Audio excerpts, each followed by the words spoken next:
Well, thank you so much for joining us today. This is one of our last, I believe we have one more session coming at the end of the month of December. But this is one of our last sessions. It's also going to be one of the last speakers that was from the Copenhagen conference, the Switzerland Network conference that happened a month ago in Copenhagen. And we have the delight to actually have one of the speakers that spoke there last time. Let's go through a very quick few things about housekeeping. So as always, thank you for our partners who have been with us for several years now, Slalom and Prerequisites, allowing us to provide you this content, those great speakers from all over the world. So thank you as always to our sponsors. This is Switzerland Network Dallas. We are in Dallas, of course, but we are now having quite a few members all over the world, over 4,000 members, almost 4,200 members, reaching as far as China. So pretty nice audience we have this time. In fact, we are located in Dallas. Super quickly, this is going to be recorded. If you have not had a chance to watch, or if you missed any of the previous speakers, you can always go back to our YouTube channel and catch up on the past, I believe, 27 sessions we've done so far. Great content, great topics, going from blueprinting 101 to futurism to some pretty advanced stuff. So pick your poison, so to speak, and enjoy the content. Very quick question. If you have a question to our guest today, Jen, go into the Zoom chat and just make it clear that it's a question for her. You can obviously engage with each other and talk to each other during the whole time. But if you have a specific question for Jen, just make sure it's obvious to Brandon and Robin, who are going to moderate the chat and are going to ask the question directly to Jen at the end. Today, it's a very narrow topic. We try to cover a wide range of topics in those sessions. Today's a very narrow one. It's the learning organization. As we know, Switzerland as a capability is actually very ambiguous and nebulous as a discipline, and it's actually quite difficult to narrow down into an existing structure, like a UI UX department, for example. So we're going to talk today with Jen how about we can build an organization around service designers so they can actually thrive and actually be the best they can be. And there are ways of doing so. It's not easy by any means, but it can be definitely replicated, and she's going to share with us her success. So today we're going to welcome Jen. I'll give her a couple of seconds to introduce herself. Jen is, until recently, was a chief design officer for MadPow in Boston. And she's taking a bit of a break personally, but Jen, welcome. Tell us a few things about yourself. Yeah, thank you. And just to say quickly, thanks for the opportunity. I think what you guys have is a pretty special chapter here. The fact that it is very active and reaches a pretty broad audience well beyond Dallas. It's pretty cool. But yeah, happy to be here. As Greg mentioned, I, until very recently, was the chief design strategy officer at MadPow, and I'd actually been at MadPow for almost 8 years in a number of different growing levels of leadership and responsibility. So part of what I'll share about today and what I talked about on stage in Copenhagen really informs some of that, sharing maybe even the dirty laundry to say, here's what I learned the hard way for anybody who wants to leverage it. But it's been a wonderful time there, and really there, and even in prior roles, most of my focus over the last decade has been on experience strategy and service design, pulling in disciplines like systems thinking and futures thinking and learning. My origin story actually begins in education, but ultimately finding out how to kind of put all those things together into the soup and then deliver that for our clients. But as I did mention too, and this will probably factor into a little bit about what we talk about today, I actually, prior to being in the design world, was a high school teacher. So I think that most people who end up in this world probably have interesting career trajectories. I don't know anybody who just decided at age 15 they wanted to be a UX designer or a service designer, and then they became one. Maybe if you're one of those, put your hand up in the chat. I'd like to ask you questions, but I actually majored in physics and then taught high school physics for almost a decade before I realized that I wanted to apply what I was doing, designing learning experiences, but for other types of experiences. But I share that because in hindsight, some of what I even was able to learn through some of the process we'll talk about today did build on principles around reflective practice from education and teaching. So that's me in a nutshell.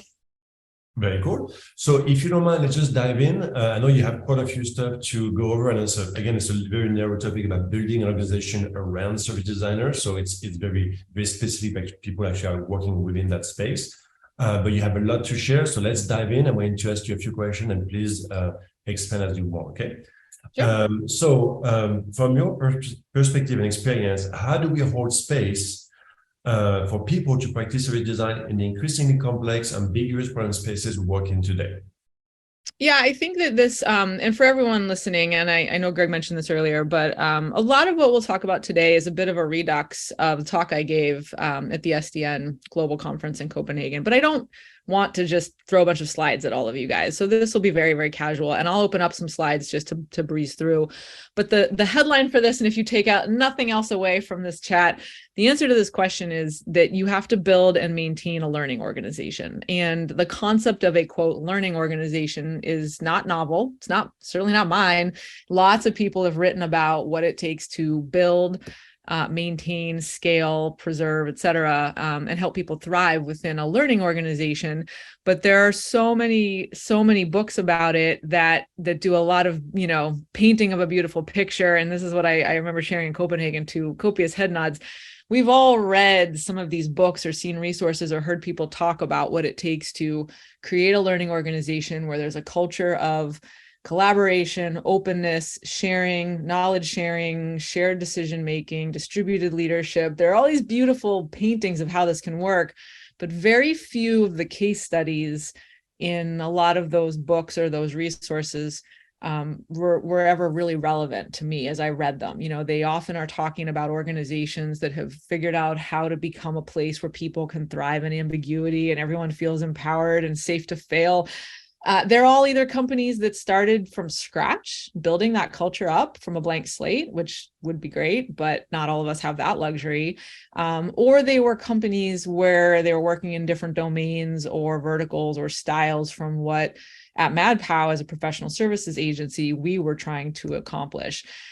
So really it started to feel like I understood what the end state needed to be, and I wanted us to become more of a learning organization at MadPow, but how to get there, who knows? So the short answer to this question, as far as holding space, making an organization safe for people to feel like they can experiment, feel like they can fail, but also feel empowered to take initiative and be a little bit more entrepreneurial, which is where efficiency and innovation really come into being.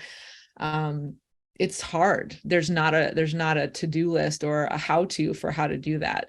So I'm happy to share more, but I'll pause there in case there's more that you, Greg, want to add to that, or if there's anything in particular that folks want me to add on to that one. I know that's just to kind of tee up some more of what we'll talk about. No, and I think that's going to lead to my next question, so we can just dive right into it. Like, what are some concrete tactics you've applied to building an organization that others might leverage in existing companies and teams? So give us some really simple, replicable things that we can do. You got it. And this is where I'll pull up some slides. So let me share, see if we can get these up and open for you all. Okay. So I'm just going to bop around between slides, so I'm not going to put it in presenter mode. But if anybody has trouble seeing or reading anything, just let me know. Basically, what I decided I wanted to share with everyone else after having kind of embarked on some of this type of work at MadPow is really not so much a how-to, although I think that's what most people crave. And the kind of headline is there isn't going to be one way to do it, which is why I've used this phrase, we make the road by walking it, which is actually taken from the title of a book by Paulo Freire. So there's this beautiful kind of philosophical notion that we're trying to do things where there isn't already a road and we have to kind of slash our way through and figure it out. But I want to be able to share with others what I've learned by doing that. And I should say at MadPow, when I talk about trying to create a learning organization, we were not dysfunctional. We were not broken. We were actually a wonderful team, and MadPow still is a beautiful, wonderful team full of very hybrid, unicorn skill sets, polymaths who like to do a lot of different things. But one of the things that I noted at MadPow that as we grew and continue to grow, we started to look a little bit like this picture, really like people kind of expanding into and upwards and away from each other as far as teams.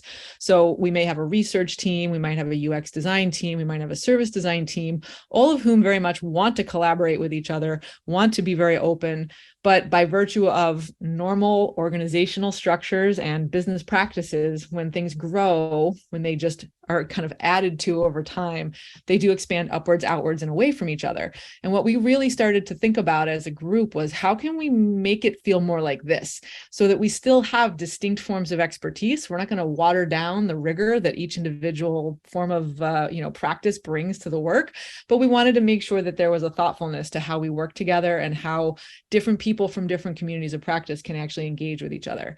So there's a keyword right there. And that's what I'm going to come around to here, is that we started thinking of ourselves as communities of practice. Prior to that, MadPal probably would have described itself like any other organization as having different departments or different teams. And so what we did as a group was we said, we're going to keep growing. We want to make it easier for people to engage with each other, and in a way that everyone can screw up and make mistakes and learn from a democratized sense of what we're doing, but in a way that obviously is still safe for the business, doesn't put anyone's livelihood or paycheck on the line. So certainly, like any designer, leading this group, I embarked on a listening tour and really did a lot of just looking and listening to identify where some of those friction and pain points were, bringing, different lenses from my own practice and systems and futures thinking into this, reading all those books that I mentioned that many of you guys have seen as well, and really having that emotional experience of, yes, this is really what we want to accomplish here. And these are still the right starting place. So if anyone listening to this is either in a position themselves to think about how to want to make their organization a little bit more of a learning organization, how can they make that shift in that direction? These are still the place to start. I would still recommend most of these foundational works.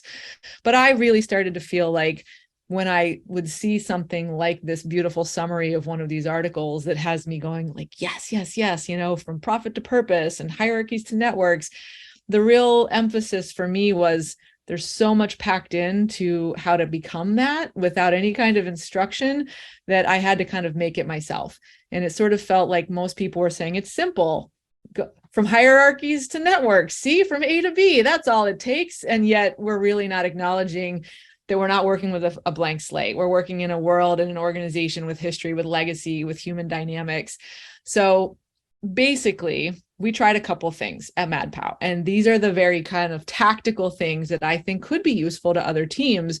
But I'll also say that even if you listening are not a person who is a leader, who runs a team or manages humans, maybe you're an individual contributor, these are the same kind of tactics you might be bringing into work with clients, if you work with clients in professional services, or even for other parts of your own organization. So don't just look at this as, I can only take any of this knowledge away if I lead something, but more as the way that teams work within each other, and then even with clients who you might be trying to help accomplish the same tasks. But here are a handful of very tactical things, and you'll notice I'm kind of caveating that with the tone of my voice, that there's another altitude later that we'll get to.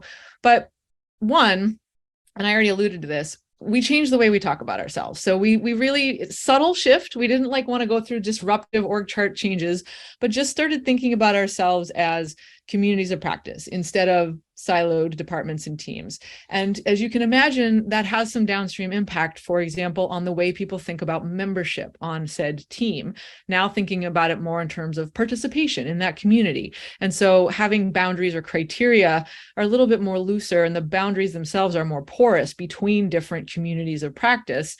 And it also meant a change in what it was to lead a team. Instead of focusing on being a sole decision maker, now there's much more of a focus on facilitation of that community of practice. So in the past, there would have been a research team. Now it's a research community of practice. And again, this is where my educator roots are probably showing through. It's a subtle semantic shift, but it does really open up, both for the folks who have long been part of that practice, the opportunity to think differently about knowledge sharing, but it also opens up for those who maybe are outside of that practice, but are adjacent to it or want to get more proximity to or access or visibility into it to learn. It makes that a much easier thing to accomplish if folks know that their role is one of participation and one of facilitation, as opposed to just being a team leader who must dictate or control access to things. So that was one key. And I should also point out, anybody here who's like, okay, note number one, communities of practice. I don't think that's right for every community or for every organization, nor do I think that the concept of communities of practice are the one and only holy grail of how to make this kind of environment successful. It's one that I drew on from my own personal experience. There's a lot of writing about communities of practice and best practices for how to orient them in that way that can be very helpful. But I should say that a lot of that is built with the origin stories of communities of practice in education.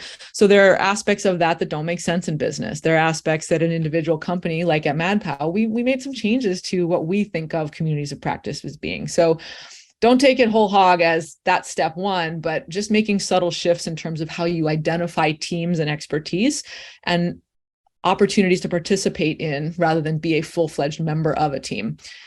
We also changed the way that we collaborate. Basically, this kind of ties into making it a little bit more open and accessible between different teams and communities. We basically allowed, instead of each team historically having a monthly team meeting or whatever type of cadence of knowledge sharing and decision-making activities, we've basically now said, listen, it's up to you. Each community is empowered to decide on the cadence and the type of interactions that they want to have. They want to have in-person meetings, virtual whiteboards, other forms of interaction, and they can be designed for whatever purpose they need. Maybe it's one thing for knowledge sharing, it's another for decision-making and so on, but allowing the individual practice areas to decide that instead of me or some big boss above telling everybody they've got to have a monthly meeting and make that information available here or there, what have you. So really allowing each practice to define for itself what it needs, because it will be different among different communities and different types of practitioners. That's a little terrifying for some people to know that they can kind of define that for themselves, but we'll come back to that.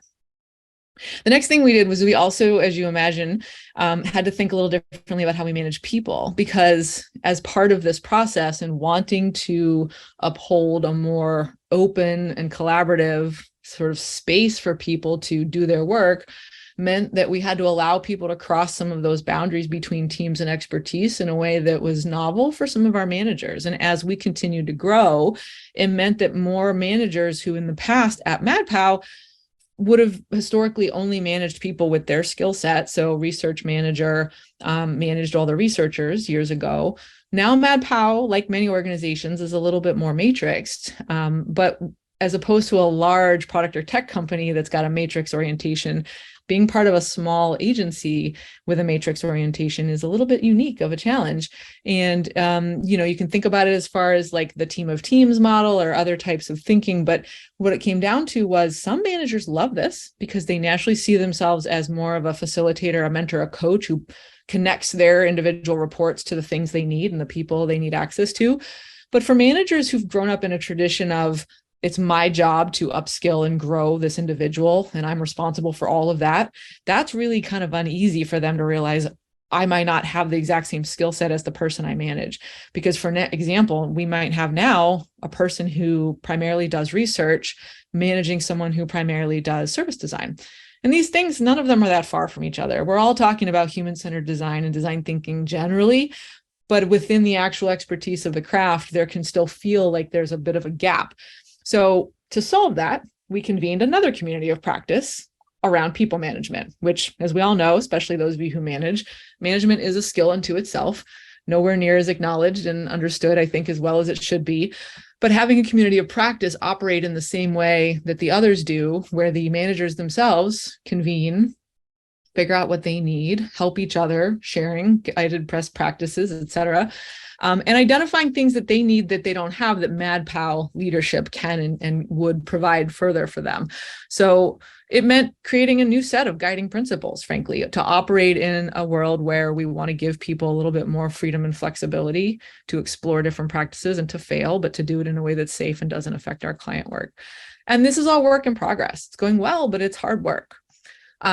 One more that we've done here, and I've alluded to this as well, is thinking about how to distribute leadership a little bit. I think most of us involved in service design are probably very comfortable with the notion that there's never like one thing at the top of a hierarchy. It's always an ecosystem, a network full of nodes with different relationships. And that applies with leadership that in a way that we don't often get to actually live in our professional lives. So really leaning into the notion that, again, maybe it's not about leadership as directing a whole team, and rather it's facilitating different parts of something. So certain individuals may lead in some ways, facilitating knowledge sharing, and others may lead in people management, and yet others may lead in craft, knowledge and sharing and decision making about what happens and who gets hired. And so this is a tricky one because every organization has a different history and a legacy here. But one of the things we did was really lean into distributing different forms of leadership among different individuals that highlight and emphasize where their strengths and interests are and where they want to lean into, and then not asking those same individuals to take on other forms of leadership that maybe they're not interested in or that aren't well suited to them. So again, tough to figure out how to do it in every organization, but it's been going pretty well at MadPow, and that it's just required a lot of people to build self-awareness about what type of leadership they want to engage in. And tied to that, the last one I'll mention here is decision-making. And tied to leadership is often the implication that you make all the decisions, or you make most of them and delegate the few you want to delegate. But one of the things we've done is embraced a model of decision-making that gets talked about in the wider world. It's in a few of the books that I even referenced earlier. Sometimes it's called the advice process or the advice model. But basically the notion is that everybody is empowered to make any decision as long as they do two things. There are two very clear expectations. One is that they consult anybody who's going to be meaningfully affected by the decision, and then they consult anybody who's got some special expertise in the matter. And immediately this arouses for some people like this anxiety, like, oh my God, you're going to have some junior level employee who doesn't know anything about anything making some really important, crazy decision. But if you think it through, the system works as long as people follow those two expectations. And if they don't, there need to be consequences. But a junior level employee who might identify that something needs to be done, or that there's a decision or an action that's required, if they consult the people who actually have expertise on what should be done, they're going to naturally be consulting more senior peers anyway, and anybody that's going to be meaningfully affected. And in doing that consultation, they're going to be gaining the knowledge or the feedback or input that they should theoretically have. And they also might very well decide it's not a decision that they want to make or an action that they want to take, and that they can, pass that along to somebody else who might pick up the reins to do so. Nonetheless, this is a beautiful model in theory. In practice, we've still made tweaks to it. For example, we have identified certain key, very high stakes types of decisions, budgets and hiring, and we don't expect any old random person to be a contributor to those decisions. We have folks that know that it's their thing. They're the go-to. They can still delegate it if they'd like, but it does take away a little bit of the fear and the anxiety around this. But my hope would be for any organization to slowly work its way toward the direction where it really truly does live this kind of model. And once you get over the anxiety of, oh my God, I can actually make this decision, and then the consequence will be on me. Once people have a chance to experiment with that a little, again, hopefully with low stakes things to begin with, most people gain a significant level of confidence and I think freedom from this. And it is a very powerful model. It's scary for some to jump into. So I'll pause there, but I will say also, because this begs the question, how's it going? Are these 5 things you would recommend? The short answer is yes. I think that these have been good and constructive for MadPow. But it's worth pointing out that it does feel like this for some folks. When you start to make shifts towards something that is more open and that there's less direction coming from above and that everybody has a little bit more autonomy and agency, there are individuals who take that and run with it. And it reminds me a little bit of like releasing a rehabbed animal into the wild. Some of those animals, the minute you open the crate, they're like, this is great. This is freedom. I'm out. See you later. Like, we're going. And then there are the animals that are like, I don't think I like this level of freedom. I want a little cover, a little security. And so really thinking about who on your teams may be more of one or the other. And you can't always predict, but even as you embark on a process to explore some of the things that I just mentioned, you'll kind of start to see very quickly who wants to just run off with all their freedom and who is a little scared and worried about, the consequences of taking actions where somebody hasn't dictated what needs to happen. So I'll pause there. We can certainly come through some of these in more detail. And I know I mentioned earlier, there's a bit of a higher altitude that I'll come back to, but if I had to boil it down to a few things, if you were wanting to try to create more of a learning organization and you were trying to fill in that like A to B, this is about the closest I could come to, which is thinking about who you are and talking about yourselves differently, collaborating a little bit more openly, allowing people to manage lots of different types of people and doing it more as a mentor and a coach than a director. Figuring out how to distribute leadership and decision making. But that's all very much experimental. So let me pause there. Yeah, so that's great. So because of the experimentation, it's obviously like, your topic is, I think, like we build the road as we walk it or something like this. So tell us, what have you learned, worst case scenario? What are like unexpected challenges you ran into? And what are the lessons you've learned the hard way, so to speak? Kind of like, hopefully learn from your mistakes. Yes, in theory, we should all be doing that. And that is the whole point. And I will say too, I mean, even for example, getting on stage in Copenhagen and even here to talk about the fact that like this has been bumpy at times. I hope that more folks are willing to share and see that, because that's how this is supposed to go. It's an experiment, and it's not a throwaway experiment, but it's something that, like anything these days, it has to be an emergent process. And so as we embarked on this, and I keep referring to this thing we embarked on, I should probably give a little context. About a year and a half ago, maybe a little longer now, internally, I mean, MadPal is already helping clients make a lot of these shifts, because a lot of the service design and organizational work that we do with clients really is helping improve how client dynamics and workflows unfold. But we started to turn that filter inwards and ask, are we set up, to really do this well as we grow, which was the big question at the time. And so we collectively embarked on these handful of changes that I mentioned. And as I've said, it's been overall a positive thing, because a lot of what it was meant to solve was the fact that there were people at MadPow who wanted to get more access to different types of work and didn't know how. Even though everybody at MadPal is very open individually, nothing was secret. It was just hard to figure out organizationally how to support and actually encourage that type of learning organization mindset. And in doing that, we've been successful, because I don't hear anywhere near the level of struggle people used to have for that. But what it did was create a whole new host of challenges. And so some of those lessons you're asking about, and some of the struggles and even unanticipated ones, have really centered on what it takes for individuals to be comfortable having that level of autonomy and agency for themselves, and how to operate in an environment that doesn't have a very rigid or high hierarchy, really. And so there's sort of two things that work when that happens. And this is like the big aha, if you will. One is really identifying the humans themselves who can naturally thrive in this kind of environment, and empowering them to be evangelists or ambassadors to help model this work for others, and just helping kind of demonstrate what it means to explore this level of freedom, to make those mistakes, to have the ability to make decisions on things they didn't have control over before, and not be afraid of it, and to just model that kind of bravery. But also on the flip side, identifying the humans who are most uncomfortable with it.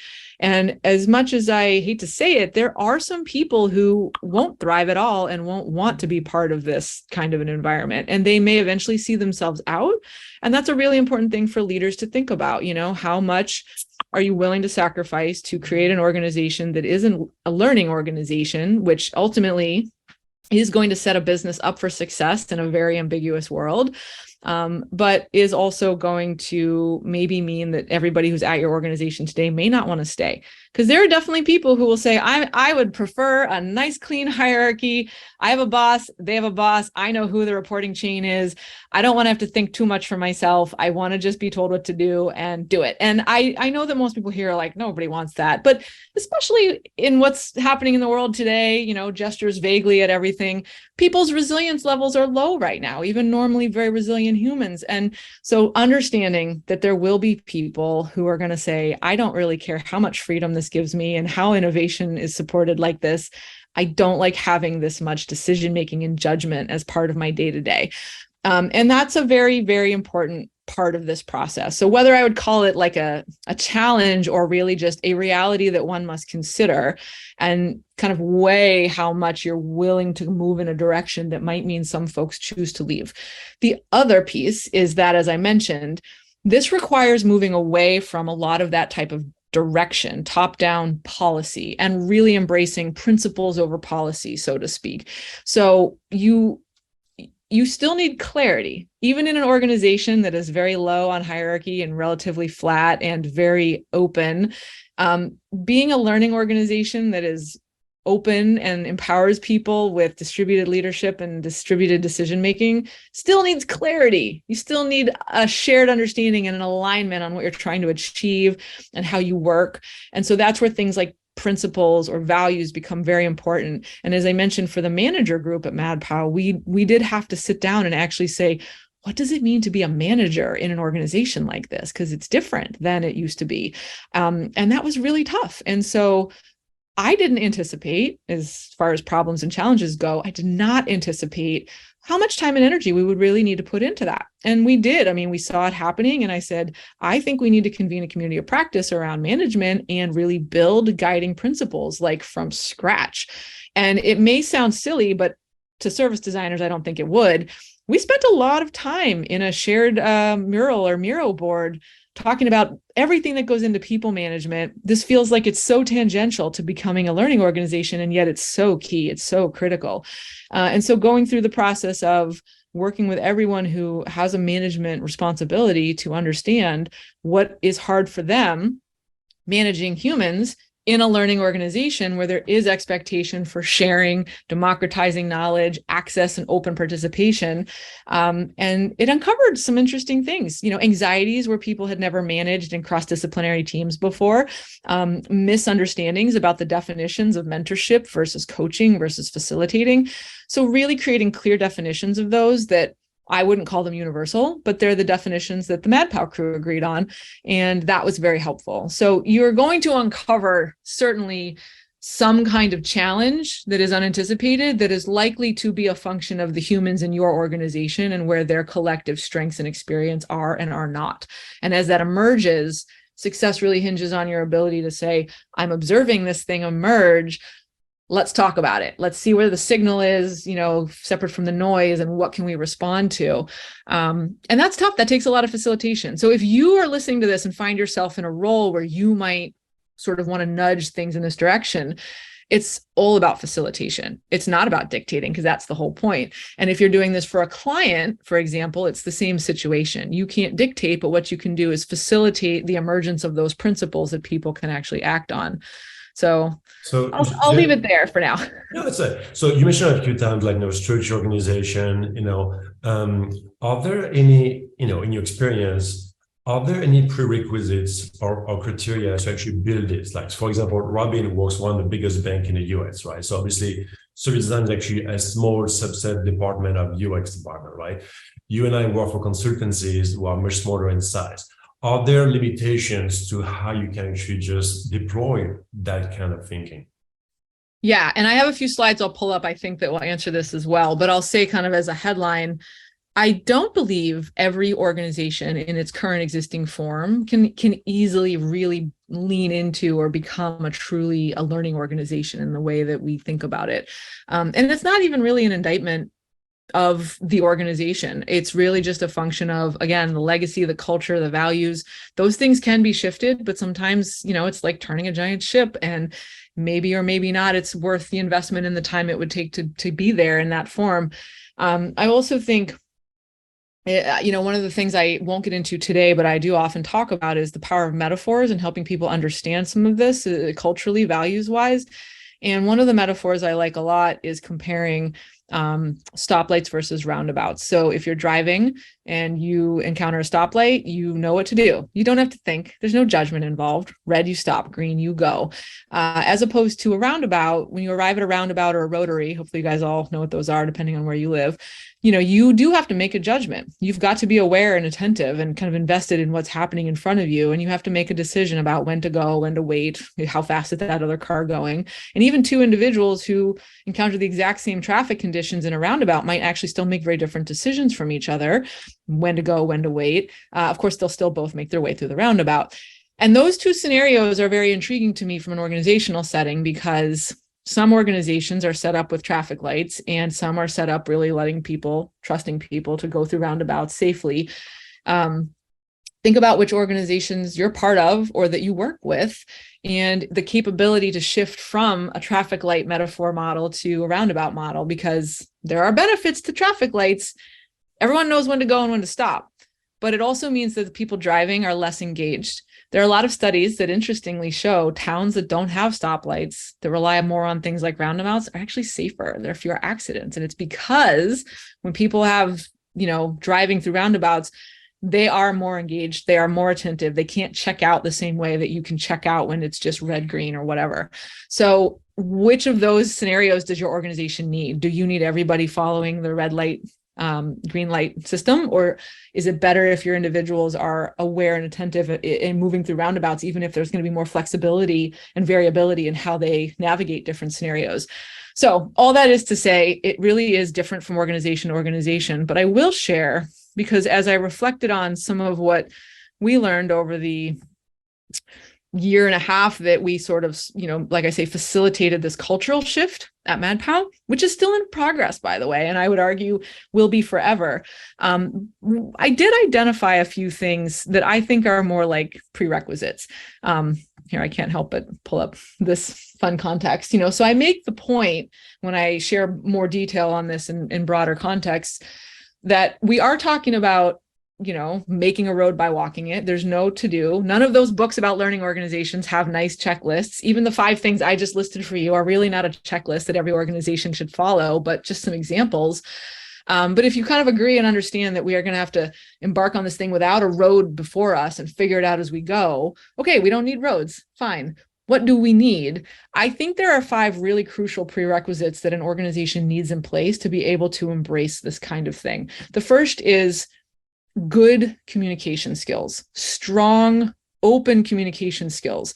And I'll throw, there's a bunch of books here in these next few slides, but really it's less about specific authors or frameworks. And it's just understanding that there are a lot of ways to achieve this, but the key is that everybody in an organization does need to have very mature communication skills and a willingness to be open, to be critical, to be vulnerable with each other in order to do that. I love Radical Candor and Kim Scott's work. If you guys aren't familiar with it, it's a great place to start. I also think that Rosenberg's Nonviolent Communication is a really good foundation. It's a kind of dry book. I wouldn't hand it to a team and have them all read it. But if you're a leader and you've never read this book, highly recommend it, because some of these principles are really what most businesses are missing. And they wonder, why can't we roll out this change? Why can't we do this initiative? And a lot of it comes down to individuals saying that they're willing to share openly with each other, but then really in the moment not feeling like they're comfortable to do it. So you need the skills to do the communication. And then you also need the psychological safety to actually engage in it. Obviously, psychological safety is having a moment. We've all been reading all the think pieces. There's some super interesting studies.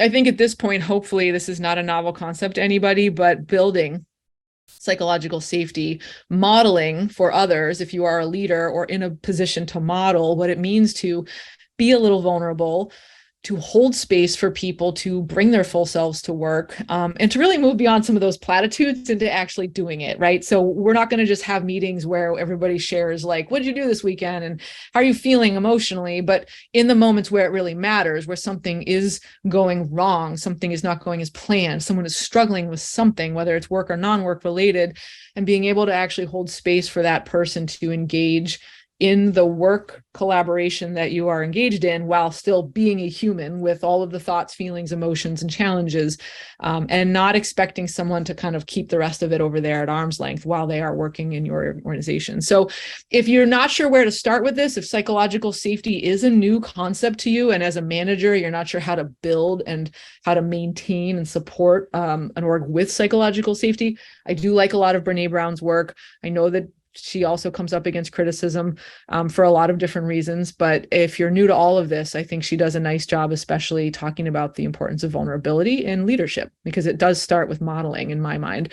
And the Fearless Organization is another good one with some how-tos. The third prerequisite that I think you need, and if you don't have this, you should build this before you try to do anything else, and that is a high level of emotional intelligence.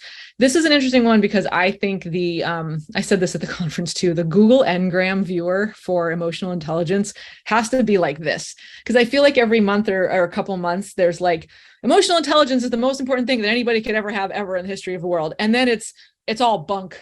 It's like, this is the most important thing, and it's not real. It doesn't matter what you feel or think about the term emotional intelligence. What I mean by this is just humans who have good emotional well-being and understand their own emotions, know how to handle and process and regulate their own emotions, and know how to understand the emotions of others. That's all it is. And these are skills. And in fact, Mark Brackett, this book is wonderful. Everybody should read this book. He does a lot of work actually in thinking about how we can teach these skills in schools, because children learn these skills from a young age, but it's very different, again, depending on parents and teachers. So this boils down to making sure that the people in your organization who want to make this place safe for failure and experimentation and innovation, and being able to really move the needle on the things that as service designers, I think we really care about, is going to mean having a very high level of emotional intelligence and reading and understanding someone's emotional response to something. It's like a total prerequisite, because being able to embark on things that will involve failure and will involve lessons being learned means handling them with grace, communicating about them with a safe kind of psychological setting. So those three, I think, go nicely together. And there are two other things that I've observed. And to be frank, two things that I think MadPow maybe doesn't have in as high of a level as, I, in hindsight, would have liked. So I might have spent more time building up some of these before moving everyone into a world of communities of practice and different things of that sort. And that is autonomy, but especially aligned autonomy. So one of the things that we know to be true from a lot of studies and work in the world, that communities of practice and other more open knowledge sharing frameworks, they require a lot of autonomy. They require an organization to trust its people, to have autonomy. Everything I've talked about today requires a lot of trust for individuals to do what they think is right to do, and to trust them to get to the outcome you've agreed on. But it's more than just autonomy. There needs to be alignment in that autonomy. And we all love a good 2x2. I might like them more than most. But I love this one because it does kind of talk about what happens if you have autonomy with and without alignment. So for example, if you have low autonomy and you don't trust people, but you obviously have a lot of alignment, in this case, top left, you're basically micromanaging people, right? This is a dictatorship. If you have low autonomy and low alignment, it's just people kind of all over the place, not really enjoying much about their work at all. And then if you have high autonomy, but not a lot of alignment, which I might say is not just true of maybe MadPow, but lots of professional services organizations that work in very innovative spaces, we like to use a term, entrepreneurial. But what that sometimes is hiding is that there's not as much alignment as there could be, because we're relying on people to kind of figure shit out on their own. And you think it needs something, go for it. So there's a sort of power in that. And I don't want to sort of suggest that that's a bad thing, but being on the right-hand side of this 2x2 is generally good. But the real question is, how much alignment do you need to be successful? And I would argue, anybody's being very honest, most creative / design agency / consulting areas could probably use a teeny bit more alignment. But where does that come from? It comes from principles. This is kind of the key that I mentioned earlier, is how do you create alignment without reducing people's autonomy and agency? You don't tell them what to do with a ton of instructions and templates and policy. You create shared principles and values that everyone understands and knows how to operate on. And that's probably what's novel for most organizations. So you do need to build some of that aligned autonomy. And then last but not least, you do need pretty strong feedback loops, because if you're going to be a learning organization, you've got to learn, which means you need to be able to reflect and hear what you're hearing from stuff that is in flight at a lot of different altitudes to be able to shift and pivot. Again, this is why we're moving away from a predict and control model to a sense and respond way of working. It allows us to respond more quickly. We can't predict the future. We can't control it, but we can control how quickly we learn in response to what we're seeing and adjust to it. Only, however, if you have good feedback loops. And for this, I do really think that the concept of double and triple loop learning is very valuable. It's kind of the most basic way that for someone who doesn't think about feedback loops can kind of enter into that space. So if you've never read about these, I would Google them, but it's just this idea that, does your organization have good channels, means, and cultural norms in place to support feedback? If we're trying something as an individual or as a group or as a whole team or company, how will we know if it's working? How is it going? How do we collect that information? Do we have like regular actual channels and means of collecting it? Do people feel like they are comfortable sharing it, positive and negative?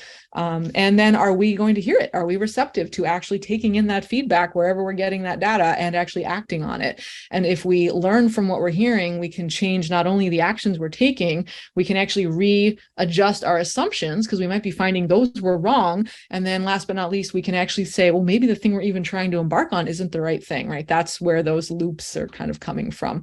But ultimately, I would just summarize this as you need good feedback loops. So long answer, but I think really valuable. If you are thinking about what it takes to operate in a learning organization, which is the kind of organization best suited to support service designers in an ambiguous and volatile and uncertain, crazy world, these are probably the things that need to be in place first before you try to make more tactical changes like the ones I mentioned earlier. And building these 5 things is something that is going to be unique for every organization, but I believe most of the folks that bring service design skills to the world have a good sense of how to dig through and build some of these as well. So I'll stop there. Cool. This is great, Jen. Super good content. Let's talk about optics for a second. Now, this is all fantastic, but let's talk about how does this unfold for the leaders versus the designer, right? Obviously, 2 different people here in stake, 2 different buckets, if you will. Tell me how this would apply to leaders, obviously, but also the designers. Yeah, I think that the distinction is worth making here because, again, I can anticipate there may be people listening to this talk and saying, I'm an individual contributor, or I'm just a middle manager. I'm not in a role to make large sweeping organizational changes to the semantics of how we call our teams or the ways that we work or who gets to make what decisions. And I think that's very valid. So I share all of this with the understanding that a lot of the things I've described were things I had the power to initiate by virtue of being an executive in a small agency. However, there were a lot of individuals who actually initiated this even earlier, and it was their taking action to talk to me or to others or to voice their experiences and feedback that actually, even for me, for Jen, made me think, oh, there's probably more we could be doing here and do better. So sort of my answer in a roundabout way is, if you are in a position to actually embark on some of these small experiments for your company and you already have that power, what's holding you back? What are your fears? Ask yourself, what are the downsides and what could you do to mitigate some of those risks to take some of those small experiments? But if you are not someone who has that direct lever in hand right this minute, know that you still have the influence in the voice to be able to convene peers and to maybe explore slightly more distributed decision making, even within small pockets, if you're able to work with other people to figure out, what do we have control over and how are we making decisions on this small thing that we do have dominion over. Or just remember too that you probably have a voice that reaches someone's ear. And I'll give an example. In this case, there were some individuals at MadPow who for many years, prior to even last year, they were your typical unicorns. They might have had a title like strategist, but they wanted to be part of research meetings and they wanted to be part of service design meetings and whatever else their interests were in. And the channels to make that possible were just not all that clear. And it wasn't because anybody actually wanted us to be siloed. It's just the natural way things organize themselves in business. And these individuals started coming to me and to other leaders, and they would do it in a very diplomatic way, grab coffee, And they'd say, listen, I don't want to change my title. I'm not trying to rattle a boat and I'm not trying to like change my role, but I would just love to be a fly on the wall in these meetings. And of course, I was receptive to that. So I'd say, sure, here, come to these meetings. But it did start to pile in my brain. If more people feel like the only way for them to gain access to and learn from each other is to go to this person like me and ask if they can be in a meeting, that seems broken. And so basically, optically, if you're thinking about what role do I have in this? I can't engage in this stuff. I don't help clients do this. I'm not a leader. I can't do this for my own business. As an individual, you can still agitate for this change bottom up just by already kind of taking actions as someone who has more agency and wants to have some of that distributed decision-making and knowledge sharing available to you. And then eventually you'll find the folks who have the levers receptive to it, and you work with them to make it happen. Cool. So, Jen, I want to be respectful of your time. It's been an hour, believe it or not. Fun flight. Let's take a couple of questions if you don't mind. You okay with that? Mm-hmm. Okay, cool. I think Robin has a question about, I'm assuming, measuring success or something along those lines. Yes, Jen, we've got a question from David here. And David says, I find one of the impediments to experimentation is how success is measured. So he's asking, how can he convince management to change metrics to include experimentation? Is there some metric he can use, or is there some way he can show the value of not doing work that is explicitly on the product roadmap? Yeah, this is the ultimate design question. Yes, if it's not, excuse me, if it's not on the product roadmap, or if it's not billable utilization, ain't happening, right? There's kind of a couple ways to think about this. So one, I mean, the subversive and provocative and kind of jerk in me wants to answer, it's time to just redefine what success is. Like, take your whole, you can't manage what you can't measure BS and throw it out the door. But that's not helpful to any of you who actually have to work with the humans that need to be convinced. So there's a couple ways to answer this. One, I've actually seen some success in other organizations who we worked with to help them embrace a more test and learn culture. And we were able to share, there are good resources. I mean, you can let your fingers do the walking, but there are good evidence-based articles, studies, resources out there that I think are compelling to leadership that show being a little more nimble, being a little bit more experimental does aid innovation and efficiency, right? It buys down risk by taking longer term kind of planning and making it a little bit more flexible. So you can sometimes build a little bit of that support through the rationale in the actual resources that exist in the world, good case studies. But then what you can do as far as measuring success is actually define an experiment. Like, what does it take to call something an experiment? And start measuring how frequently you do them, and start measuring what you learn from them. So a few organizations that we've worked with that are much more of the hierarchical, large corporate entities compared to a little fun, design agency, have actually done just that. And I don't want to say that was like our idea. We told them to do that. It was very collaborative, but there has been a lot of success for some of these companies just by virtue of saying, we're never going to get away from a numbers metric driven culture. So let's just play that game. Let's define an experiment as when we try X thing, we have to define it. They have little criteria like the experiment is designed with this question. We're going to do this thing for this many weeks. It affects these many people, and we are going to learn X. And then they run that experiment. Even if the experiment we're running is not very concrete, it could still be kind of abstract. It could be we have more meetings or less meetings or whatever. And then tracking that, right? So just having somebody or people be willing to track, you get two metrics out of that. You get the quantitative, how many experiments are we running? And you can plot that line against anything you want. People, morale, efficiency, timeline, whatever. And then the other metric is also what you learn from each experiment. So logging what you learn, even if what you learn is this thing we tried had no impact. There's a learning. You don't have to try it again. Don't do it again, or change something and try it a different way.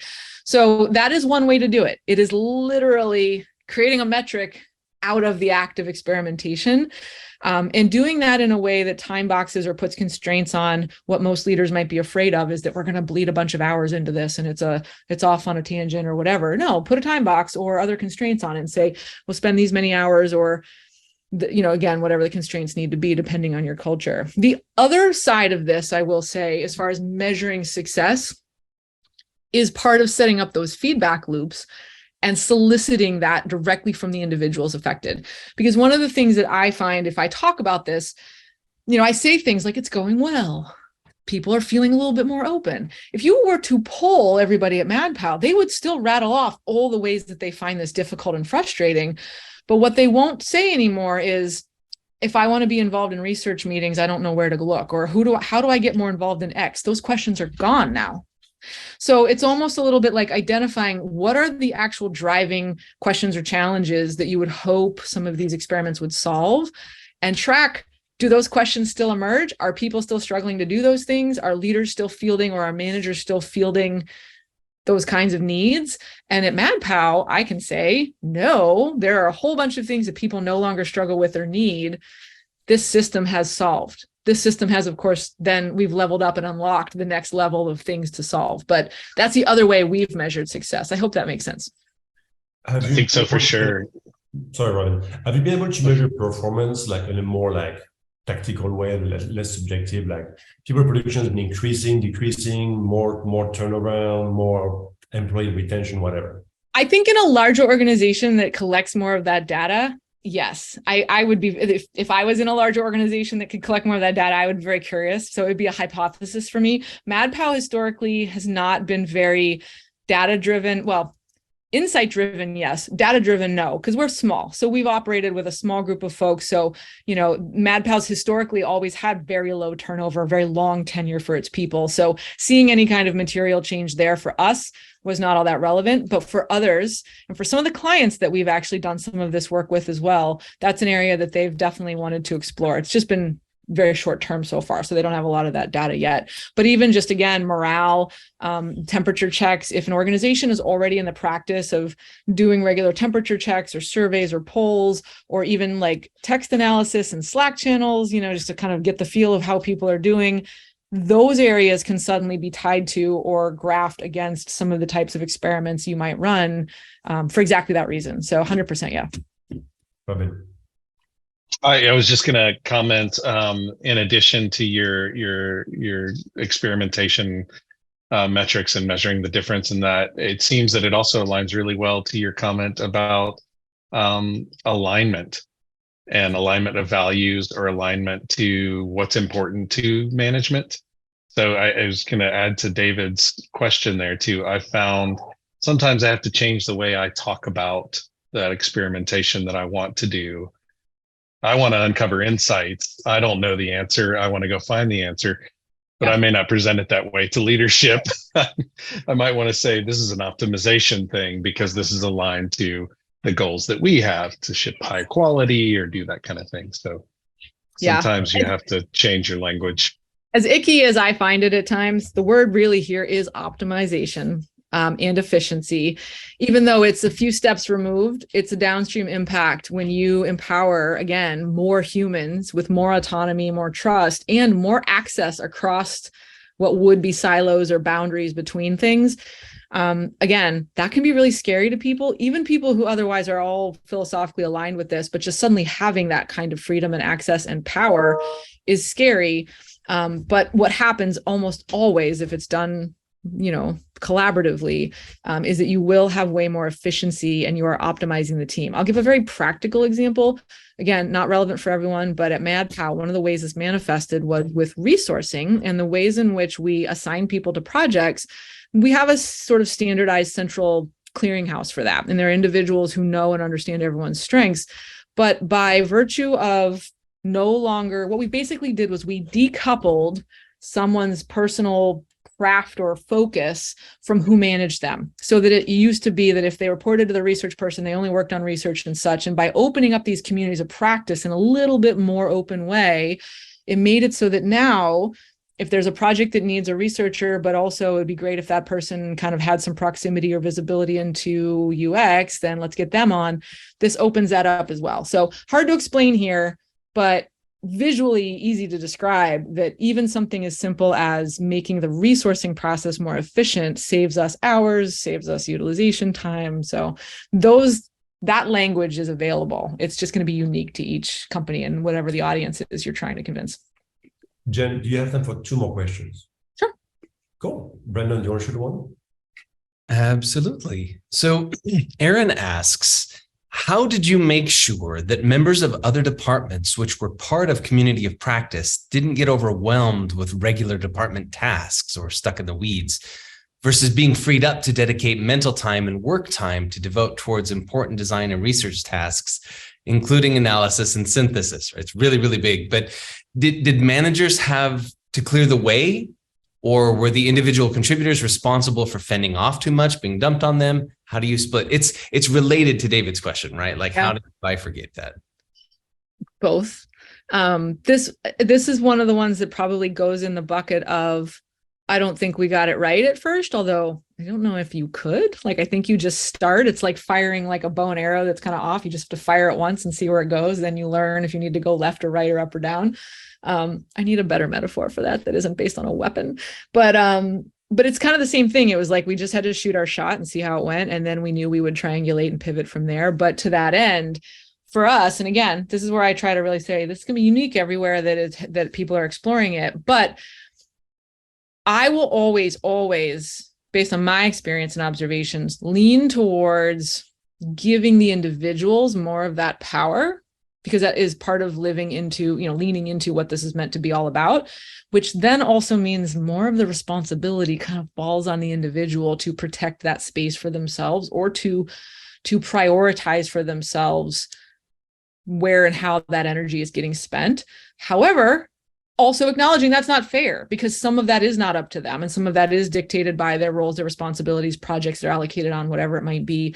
So it is a very collaborative blend between expectations for the managers and others who are in leadership or facilitative roles within these communities of practice to hold and protect those different expectations. And then for the individuals to say, I really want to be more involved with this, but I know that I have to do this first as my priority. So a little bit ambiguous, but it's a great question to ask, because the answer truly is you do need both. The ratio is going to depend very much on the individuals involved. And I will also say this, that a lot of folks at MadPow are relatively senior and experienced, and I think maybe more than average, are comfortable advocating for themselves.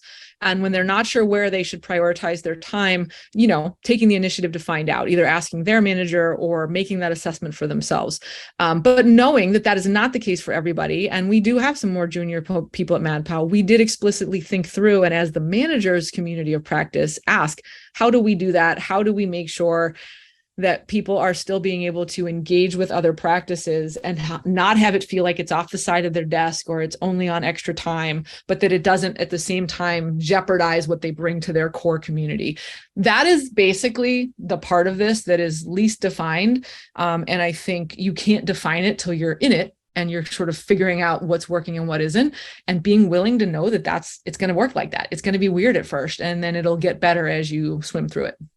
I love that. And here we have in our timesheets, we have a way to bill non-billable time. It's called professional development time, right? And so there's admin stuff, like I'm doing business work, and there's biz dev, but there's a specific one called professional development. And that's where I put when I'm reading or researching or learning or growing or doing things to improve me, right? Or the practice, et cetera. Yep. And I love having that, because it gives you a tool. Like, I'm not wasting time because I'm not billing, I'm growing. And then sometimes it's like, hey, I saw you spent 20 hours in Prof Dev last week. I thought you were a little busier than that. So let's have a conversation about it. Like, I'm glad you're learning and growing, but maybe scale it back a little bit. That's a really great point. And I always sort of don't think to make those comparisons, just because I don't know how many here are in, organizations like professional services that track time in that way. But we same for us. And whether or not it's literally tracking time in a software platform, or if it's just how you work with your manager. But basically, I am a huge proponent for actually giving names to everything you do, professional development. At MadPow, we've actually created a number of subcategories in that non-billable world, right? Professional development, practice, time spent with the practice, building practice-related knowledge, individual professional development, reading, learning, growing, other forms of training, other forms of managerial things, whether it's for your reports and supporting your reports in this process. So there is in some places a cultural fear that if you give names and make buckets for all of that non-billable stuff, that you somehow are going to encourage people to prioritize non-billable over the billable, and it'll be a slippery slope. And suddenly everyone's going to be spending 40 hours on professional services because we told them they could. And it's an interesting thing I observe, and I don't really know where it comes from other than to say there's a lot of proof. There's multiple of us here on this call today that can probably say sponsoring or legitimizing the time spent on that by giving it a home for someone to track those hours is a way of saying, I'm holding space for you to actually live these principles, which in turn cause all of those wonderful downstream impacts on innovation and efficiency we keep talking about. So you've got to legitimize it as a leader. And sometimes that manifests as put a bucket in your time tracking for it. Sometimes it's give someone permission to use meeting space or time for these things, whatever it looks like in your company. Jen, we have one more question. We're going to actually let Kyle ask his own question. We're going to wait. We have to open his mic. There you go. Kyle, go for it. Thanks. Yeah, this is a little wordy. First, thank you for doing this. I appreciate you going down this road. I always say about 3 years ago, I started feeling the edges of service design, and this is sort of where I went also, bringing complexity science into it and seeing where it went.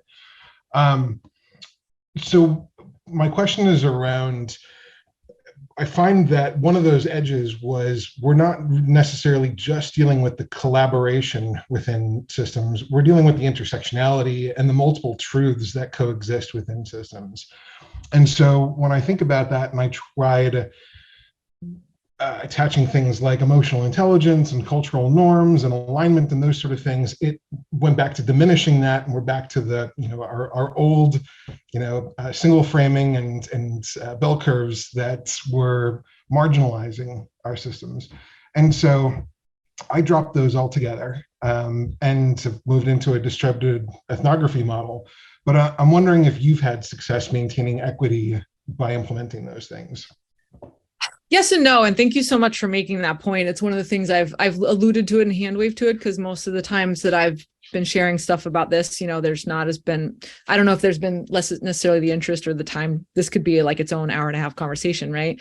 But you're absolutely right, and that's part of why I even said like Brene Brown's work is problematic in a lot of ways, and are some of the concepts. But I would look at it like this, and MadPow, these have been useful constructs for us because. And I'm grateful. MadPow is made of a lot of humans that are thinking deeply and care deeply about elevating voices and experiences. So when we have talked about it culturally, what you've just described has already been integrated and infused into what we're thinking. So the concept of psychological safety and the trait notion of bring your whole self to work, but understanding that not everybody can do that safely, even in a company that says that they can.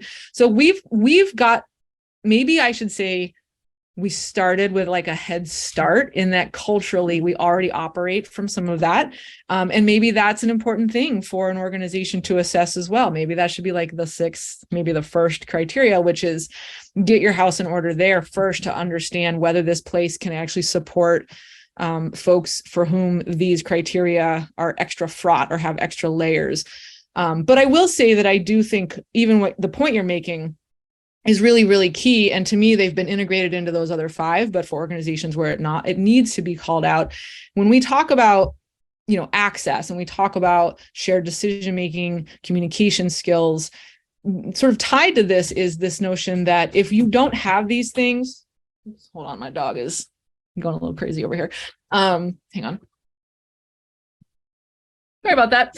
I think that what happens is some people are teachable in this way. I'm not about to say some people are not teachable and some are, but in an organizational setting, you may or may not have different levels of success trying to teach people what it means to give communication with radical candor, to use nonviolent communication. And so I think you very early on have to assess, are the humans that are along for this ride going to be able to elevate the voices of the people who have otherwise been marginalized, and also to do this in a way that intersectionality is baked into everything. And if the answer to that is no, like, I don't think people are getting this, they're going to turn this into the same old problematic system that we've been using, just more open for the right people and not for the wrong ones, I would stop. I would abort that mission at that point, because again, I say MadPow's a lucky place that was not an issue. But if you're part of an organization where that's going to be a prerequisite, then back it up. You got to learn the fractions before you can learn the calculus. And I think you invest in all the different types of equity work that need to happen. And there are this is where I would point to the experts and the humans who can bring that work into organizations. MadPow, as an example, has gotten asked a number of times, can you help us, from clients, can you help us do this kind of work, the organizational design type of work? And while you're at it, can you help us with DE&I? And we're like, no. Yes to A, no to B. We aren't the voices that need to be doing that. We can guide and facilitate what happens in some ways, but that's where I think an organization has to do a lot of self-reflection, I guess we'll put it that way. I don't know. Does that make sense? Is there more I can say on that, or does that answer your question? Yes, thank you. Well, Jen, thank you so much for joining us today. I'm glad we get to double click. I'm sorry to use that consultant lingo, but I feel there was so much more to talk about, and you had a time to in Copenhagen. So I'm really glad we get to talk about these very important topics. I believe we're gonna have Spotify to come and talk to us in January to tell us how they've done it, because they just built a service and department, so they have 30 people now. They're gonna come and tell us how they've done it. So I'm very interested to see if they actually done it your way. Yeah, your ways are. But it was great to have you over. Great to see you again. I really appreciate you staying longer, and maybe we get to see you again next year, wherever you go. my pleasure. We won't be strangers, any of us, I'm sure. No, so thank you guys. Thank you, Jen, so much. Thank you, everybody, for joining us, and we will see you next sessions. Thank you all. Have a good day. Bye-bye.